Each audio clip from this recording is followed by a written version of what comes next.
Syederun kecelakaan maut terjadi di pintu perlintasan kereta api di Desa Silebu, Kecamatan Kragilan, Kabupaten Serang, Banten pada Selasa 26 Juli 2022.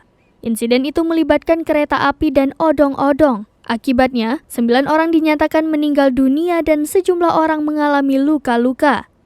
Dari 9 korban tewas, 3 diantaranya merupakan anak-anak, sedangkan 6 lainnya adalah ibu-ibu.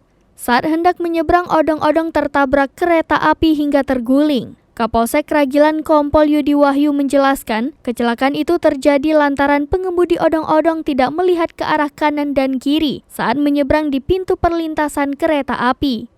Sementara itu, sopir odong-odong berinisial JL selamat dari kecelakaan maut tersebut. Saat ini, JL telah diamankan di Mapolsek Kragilan untuk penyelidikan dan pemeriksaan lebih lanjut.